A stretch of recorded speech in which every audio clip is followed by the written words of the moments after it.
May it please the court, Nicole Swift, on behalf of appellant Emily Echtenkamp, I'd like to reserve 3 minutes. I wanted to start off by first acknowledging that plaintiff's allegation in this case described conduct that is very troubling, highly inappropriate, unprofessional, and immoral.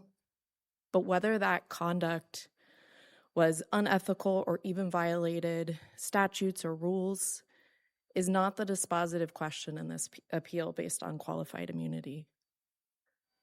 The appropriate question is when the alleged conduct occurred, whether controlling federal precedent placed beyond debate that Ms. Echtenkamp's alleged conduct violated the Eighth Amendment, namely, whether it had been clearly established by controlling case law that sexually explicit communications, displaying sexual images, propositioning an inmate, and rubbing an unspecified part of an inmate's leg in a sexual manner without alleged contact with an intimate body part violated the Eighth Amendment. There's no clearly established... I know I'm interrupting, but you just added a fact, I think. You said rubbing a leg without an intimate we don't know much about the leg rubbing, do we? Well, what we have is only the fact that the leg was rubbed. There's been no allegation. I don't know if it was the upper inner thigh. Which correct, or a groin area, for instance. If I can just finish so we have a clear record. Sorry, yes. Not at all. I know you're trying to answer my question, but I'm just trying to avoid talking at the same time. So I think you just added something to your hypo. That's my only point. I think we don't know much about the touching.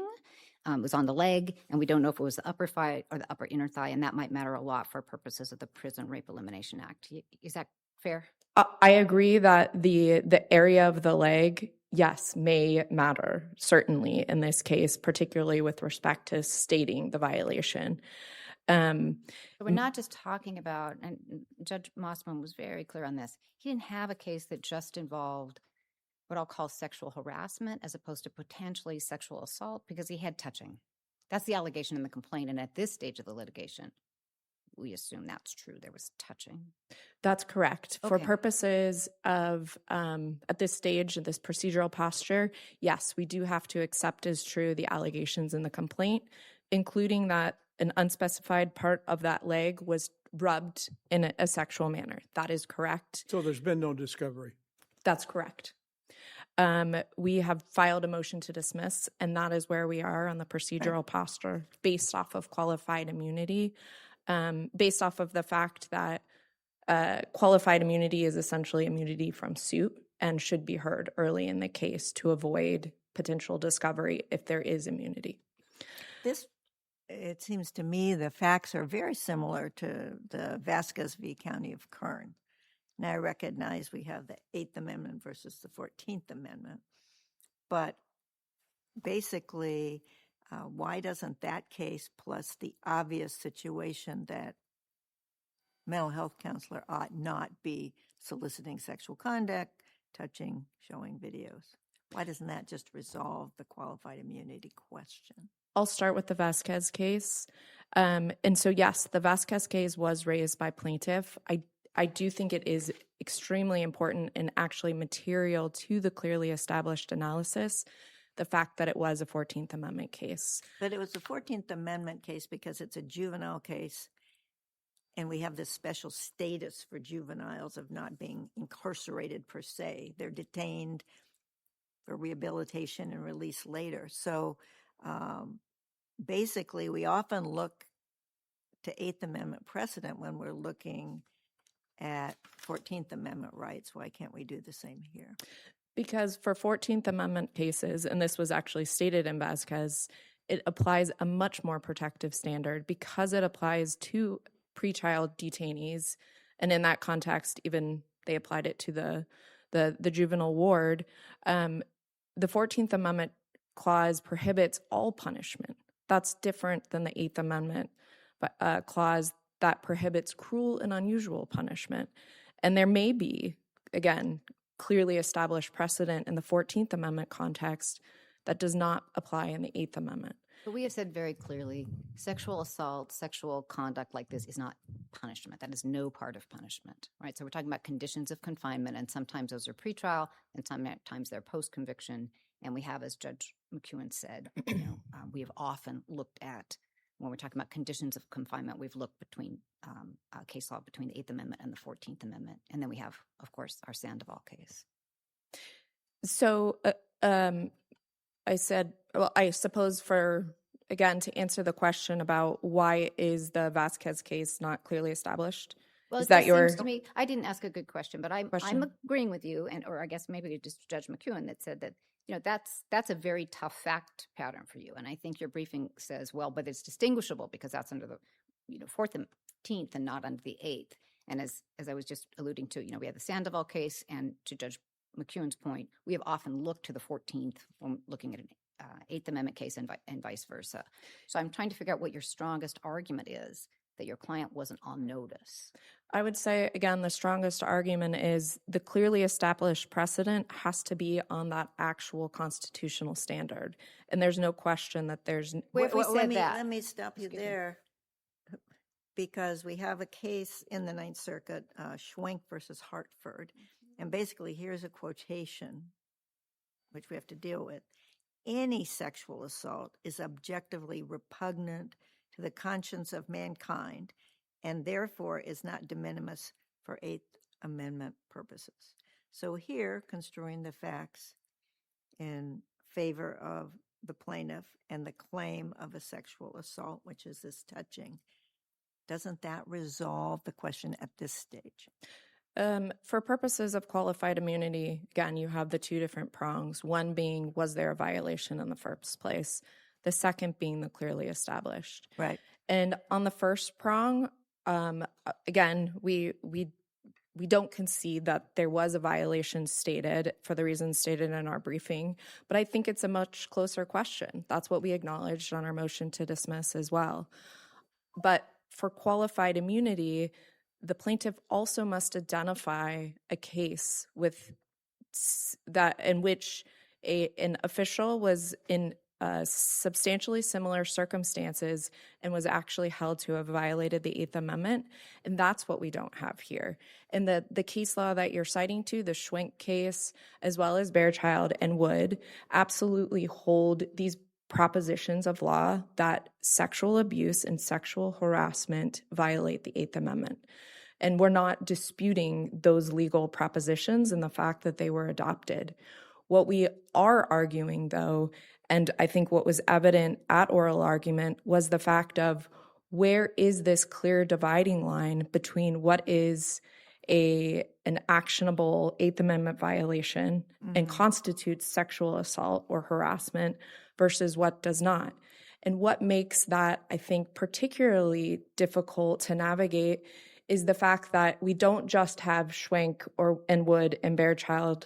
And even if you are going to try to put Vasquez in there, although, again, we don't think it's applicable here, we have a number of other cases in which the Ninth Circuit has held that, for example, in Austin, an officer who exposed himself, his intimate areas to the prisoner for 30 to 40 seconds, that was actually held not to even constitute an Eighth Amendment violation. Yeah, there's difficulty if you're talking about cases that's dated, because in the Eighth Amendment, we're always looking at evolving standards of decency, and we look at that. We're very careful about how we do that. So dated case law is problematic for you, and particularly problematic is case law that doesn't involve touching. Right, because Bearchild looked to the Prison Rape Elimination Act and to the top of your argument, you acknowledge, which I appreciated. We don't know a lot about the touching that happened here, but Judge Mawson was very clear that he didn't have to consider whether your client was on notice if her conduct had been harassment without touching. So, given that we have touching in this case, the case that you're talking about, where an officer exposed himself, is quite different. We do have other cases in which we've cited, though, that do involve touching, like the Watson versus Carter case. There, no Eighth Amendment violation was held, where an officer approached the prisoner while he was seated on the toilet and rubbed thigh to thigh. Right. We also have the Bluford versus the Prunty case where the official pulled the prisoner's hands towards the official's own genitals, grabbed his genitals, demanded anal sex. Again, no Eighth Amendment violation. And All of those involve specific incidents. The problem that I see with this case is that there's a pattern over time involved with an adult. How old was Echtenkamp time? Echtenkamp? Yeah. I don't remember the exact age, but I think somewhere around 30. A mature adult. A mature adult. And how old was TW? 21. Okay. But repeated acts, approaches, demands, if you will, in a custodial situation by someone whose job it is to counsel people out of bad behavior. And you think that's not clearly established. And let me just add one other fact is that this counselor was aware that TW had also been subjected to prior abuse at the hands of a mental health counselor, plus all of the facts that Judge Hawkins laid out. Yes, we understand all of those facts and the troubling nature of those facts. And whereas I think they certainly could be considered in terms of this court deciding how to, again, apply that line, that dividing line between what is actionable and what is not, based off of the factual circumstances. That is what has not been clearly established. In Supreme Court precedent, including in Zorn versus Linton, continue to urge the courts, including Federal Court of Appeals, that the question can't just be broadly defined as sexual abuse violates the Eighth Amendment. There actually has to be sufficiently similar fact patterns that apply that broad legal proposition. And what we don't have here is any case law, for example. Hold on. We do. And so I'm still trying to get the answer to the question about that Judge McEwen asked, which had to do with Vasquez's case. And I think your only answer there is it's not that it didn't involve the same kind of grooming behavior, extended fact pattern that Judge Hawkins is describing. In fact, it's spot on. But your answer there, I think, is confined to the difference in the pleading, whether it was pled as an Eighth Amendment claim versus a 14th Amendment claim. That's correct. Okay. So then can you grapple with the question, I think a couple of us have asked about our case law where we have looked to the 14th Amendment on an Eighth Amendment claim and vice versa. What about that? Because the question is whether your client was on notice, not whether she's a lawyer who knows which amendment she may be violating. Well, in terms of, again, defining this constitutional violation, the standards are different. So whereas I think for looking at the 14th... Different, but I'm trying to figure out, but we have recognized that in this other case law, and we've looked back and forth to figure out where the line is in terms of the conduct. Because the question is whether we can say that the official, in this case, the defendant, your client, was fairly on notice. And that's what we're grappling with. How was she not on notice? So again, I think the question of how is this not wrong or how is this not obvious as the plaintiff raised in their brief, I think that goes back to, again, the other prior precedent of the Ninth Circuit of how is it not wrong to expose yourself for 30 to 40 seconds? How is it not wrong to be... I appreciate this difference between tortious conduct and a constitutional violation, and you're doing a heck of a job of advocating for your client. But we're at the 12B6 stage, and is your best answer, because your time's ticking, is your best answer to Judge McEwen's question, right, about why not Vasquez, why didn't that put her on notice, is your best answer that it's a different, that the claim there was pled under a different amendment? Yes, that is correct. Okay, I'm going to take that for an answer. Yes. And I'm guessing I will you want to reserve my remaining minute. Thank you very much. Thank you very much for your patience with our questions.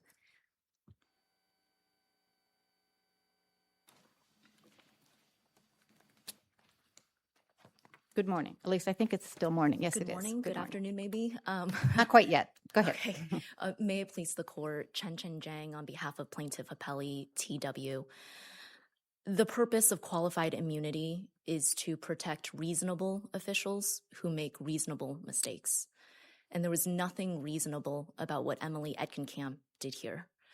This court's precedent, as well as federal statute, the policies governing the juvenile facility where Echtenkamp worked, training materials, they all made crystal clear to the reasonable prison official, you cannot show a prisoner nude images of yourself.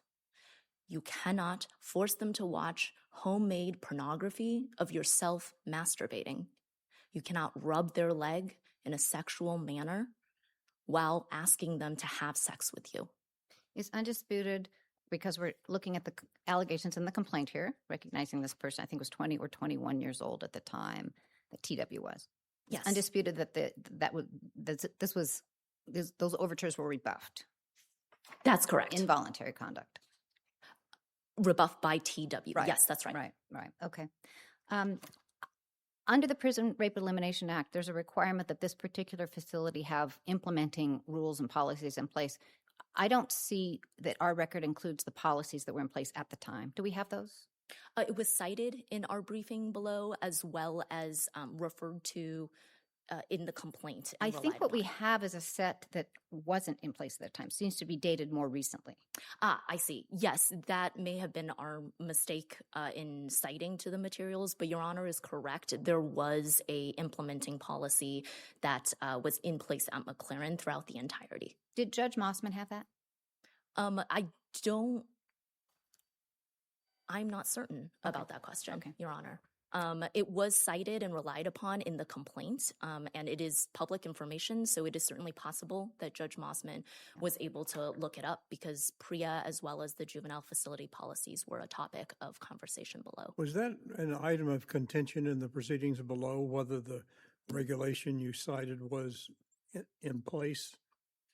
No, it was not, and we are not aware of any major changes that would have affected whether what Echtenkamp did here was or was not a violation of the policy. So I do not believe that, although we don't have that clarity on the record, that would have made a difference here.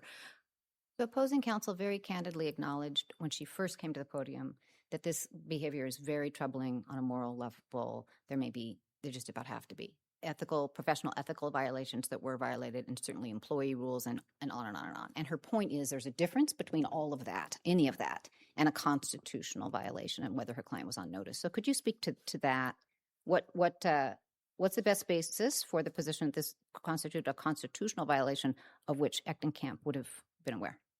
The best basis is this court's case law and precedent. So starting with Swank, then continued in Wood, they made perfectly clear, as Your Honors recognize, sexual harassment or sexual abuse of any prisoner is unconstitutional. It violates the Eighth Amendment. Then in Bearchild in 2020, Bearchild actually specifically defined sexual assault and provided two concrete categories for what would qualify: touching in a sexual manner and other sexual conduct for the staff member's own sexual gratification.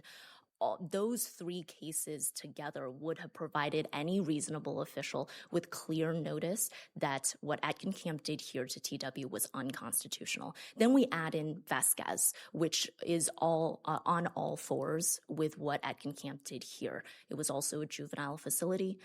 It was also grooming conduct. And in addition to that, it was sexual advances coupled with inappropriate comments and almost isolation, trying to get the youth to have sex with him. And Vasquez was particularly clear. It is always wrong for a juvenile facility officer to sexually harass or abuse a juvenile ward in this way. So that is the absolute. Is he a juvenile ward at this point? Because you're suing under the Eighth Amendment, correct? He's 21 years old? Yes, we're suing under the Eighth Amendment not because he's over 18, but because he happened to have been convicted as an adult. As an adult, right. Yes, when he was 16. That's correct. So you have cited these other cases, Bearchild, Wood, Vasquez, and we have this Supreme Court directive, as you're well aware of, Zorn v. Linton. You have to have a high degree of specificity with the right. So moving aside from those cases, I want to ask about a case you cited in your brief, Hope v. Pelzer. And there, we talk about it can be a rare case where the constitutional rule is identified and it's just obvious with obvious clarity. How would that principle apply here? My first question. And second, that was a 2002 case. And does that change with the Supreme Court's later, what should I say, chipping away under 1983 as to the specificity of the right? I'll address your first question first. Hope is directly applicable to this case here, and in our briefing below, we noted this is the obvious case. This is the case where the egregious sexual misconduct makes it so that all that's necessary here is to apply a general principle of law, and any reasonable officer would have known that to know, no, you can't show homemade pornography to a prisoner in your care. Put her on notice that I agree with you. I think opposing counsel agrees with you, except there's a difference between can you do it, right? And is it tortious? It's going to be grounds for wrongful termination and so on and so forth. It's going to violate the rules, the policies. But there's a difference between that and violating the Constitution. What's your best argument there? Because there's a difference in the case law between Hope versus Peltzer, as Judge McEwen has called our attention to, and then the next 20, I guess, 4 years that have expired since Hope. Right, and we emphasize Hope and also Lanier, which Hope expanded upon, was never overturned by the Supreme Court. What the Supreme Court did in the 20 years of ensuing case law is to clarify, yeah, that's the rare case, but it doesn't eliminate the possibility that there is an obvious case out there where the principles of law is enough. So we see that even in my colleague from the other side cited authority. White v. Pauley recognizes that the obvious case. DC v. Wesby also recognizes that there can be an obvious case. And I want to take a minute to address Zorn. Zorn also does not overturn what Hope stood for and Lanier stood for. What Zorn said was, oh, the misconduct there is not an obvious case. That was the case involving a rear wrist lock tactic used on a protester. And so Zorn said in the facts of that case, the misconduct was not so clearly obvious that you can just take a general principle of law and apply it. That's different from what we have here. And in terms of the constitutional violation, the general principle is not just about what is reasonable or what is acceptable. The propositions stood for by Swank and Wood and Bearchild is that it is a violation of the Constitution, that this violates the Eighth Amendment. So it was quite clear it wasn't just the directive of what is or is not appropriate for an officer to engage in. It was fair warning and clear warning to prison officials everywhere, in an adult prison or a juvenile facility. Hey, if you sexually harass or sexually abuse a prisoner, that is a violation of the Constitution. Well, isn't there a big difference between sexual harassment and also assault, which would be a touching? And so in this case, ultimately, doesn't it depend on where on the leg was touched? What, for example, would happen if they had touched the toe? I don't actually think it boils down at this stage, at the 12B6 stage, on whether it was a toe, a calf, the groin area. I'm kind of looking down the road because right. You used the word sexual harassment, which right. is quite different. Yes, and I do agree. If this was a case of mere verbal harassment, sexual harassment, jokes, words, then this would be a much, much harder case, especially on clearly established. But at this stage, the allegation is touching the leg in a sexual manner, and that's enough. Certainly, at least to warrant discovery and for the case to move on, particularly because that falls squarely into the first category of what Bearchild defined as sexual assault, not just sexual harassment. And then I also want to note, it's not just the touching of the leg that Echtenkamp engaged in. The complaint also alleged plenty of other sexual conduct, which is that second category of the definition of Bearchild of what constitutes sexual assault. So that's the showing of the lewd materials, that's the isolation, that's the asking multiple times for sex. But I don't think any of our case law since Bearchild has had to engage in any conduct where there's allegedly I'll say sexual conduct short of touching. We haven't had to go there yet. Bear child, the definition in Bear Child allows for it, I guess is what I would say. But of course, the conduct at issue in Bear Child was all about touching. One incident, not the grooming touching or grooming behavior that you've described. I just want to shift gears a little bit because your time is ticking down. And if we go back, one way of looking at this is, as opposing counsel has urged us to look for a case, on all fours, including, which amendment was pled in a previous case. But if we go back to what is the purpose of qualified immunity and cite the Supreme Court authority, I think they've consistently said that the purpose is to make sure that people can go about their jobs and not have to look over their shoulders and second guess at every step. Are they doing their jobs correctly? Because they have to have some freedom, to do that. They can be wrong. They can't be unreasonable. The Supreme Court has told us that over and over again. And it seems to me that's why these many facts that you've mentioned, matter a lot, particularly the fact that this person was in a therapeutic relationship. Opposing counsel's brief argues that the court, Judge Mossman, erred by considering that she was in a therapeutic relationship. And I'm trying to figure out how you think that role, because she wasn't a prison guard, she was a therapist working in a detention facility. How does that factor into the analysis, please?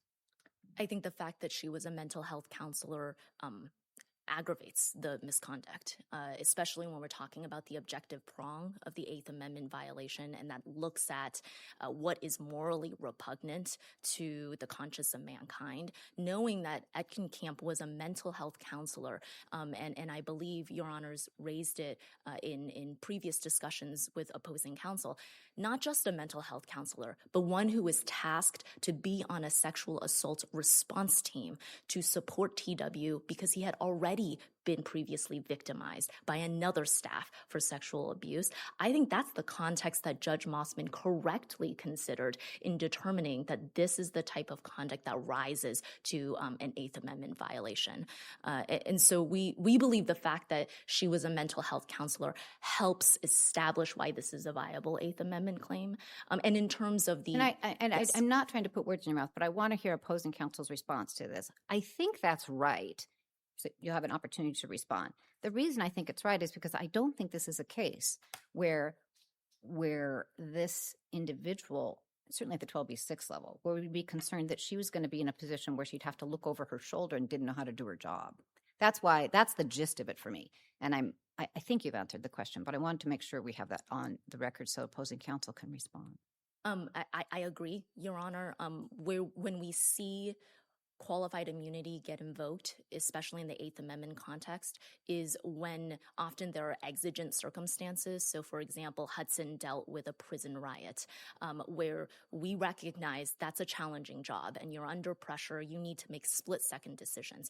That's not present here. Also not present here is that the sexual misconduct is not even tangentially involved or related to a legitimate prison guard role. So some of these cases may have started out with a pat down or a cell search. Like Bear Child. And so the question there is, where was the scope of the permissible act exceeded? We don't have that here either. There is no allegation that any of this sexual misconduct had any legitimate penological justification. So I do think the job. Yeah. Yes. So I do think that makes this case the obvious case where any reasonable official would have known you cannot make sexual advances, both physical and verbal, and execute on that targeted campaign of grooming. Counsel, you're just about out of time. I just have one question. You're now talking about our follow-up. We've led you down this path about hope, and those cases. I just want to make sure you're also of the view, because I understood from your briefing, you're of the view that our own case law, including Bear Child, put her on notice. So in other words, that this conduct, as alleged in the complaint, accepting it as true at the moment, at this stage, would violate or to trigger the definition in Bear Child. Do I misunderstand your position? No, I think Your Honor is asking, even putting the general principle aside. Yeah, put aside the obvious case example. Yes. And then is it your position that this triggers the Bear Child definition? Absolutely. Bearchild, as well as, we're looking at the state of the law in general. So that includes the federal regulations, PREA, the juvenile policies, as well as the training materials and the other authorities that were cited in our briefing. Are there more questions? No. I don't think we have any other questions. Thank you, counsel. Thank you. We ask that the district court be affirmed.